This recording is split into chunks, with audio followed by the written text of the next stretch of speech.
Oke, di playlist kali ini kita bakal belajar mengenai personal letter ya. Personal itu artinya apa? Artinya adalah suatu mengenai diri kamu sendiri. Dan letter itu adalah surat. Jadi, kalau misalnya personal letter itu apa? Nah, personal letter itu adalah sebuah surat yang pengirimnya adalah diri kamu atau diri sendiri.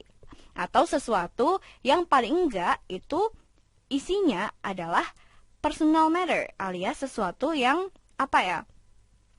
Ya personal, urusan diri sendiri gitu ya.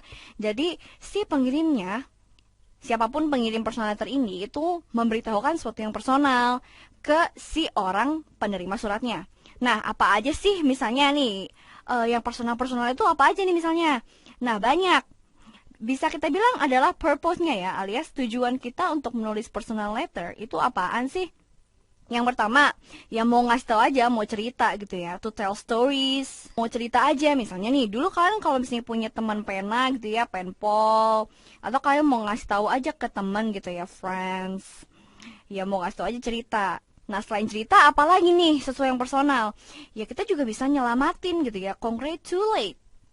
Atau nih, kalau misalnya kalian yang sudah punya kehidupan percintaan gitu ya, jangan sedih kalau belum. Nah, bisa juga kalian menulis love letter gitu ya, love letter. Atau selain love letter, kita juga bisa nih ngasih ucapan belasungkawa gitu ya, condolences. Condolence. Selain itu juga kita bisa ngasih sebuah ucapan terima kasih karena udah dibantuin atau karena ya dia melakukan sesuatu yang berjasa untuk kehidupan kita gitu ya si penerima surat ini.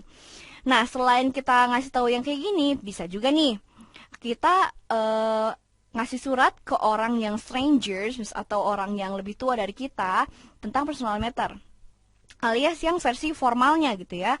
Kalau misalnya ini kan purpose-nya lebih ke enggak formal gitu nggak sih? Ini kan lebih informal. Dulu di mana ya?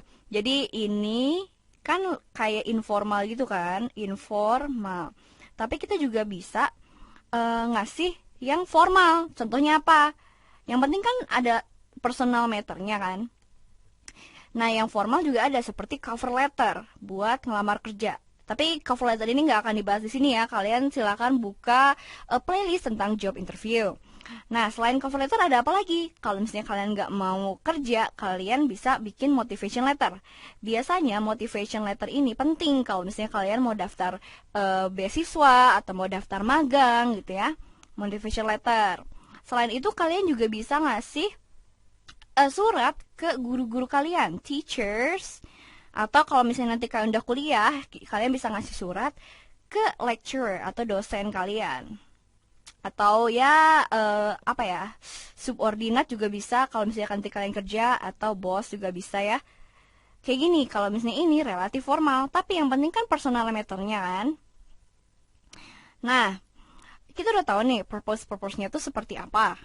Sekarang, kita bakal coba lihat nih, di playlist ini sebenarnya kita bakal belajar tentang apa aja.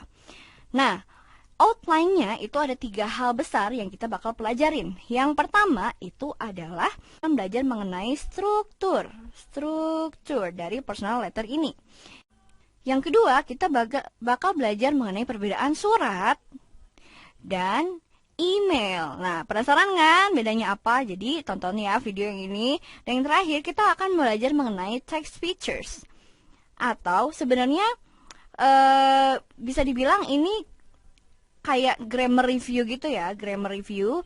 Jadi grammar apa aja sih yang sering banget dipakai di personal letter? Nah, ada 3 nih guys.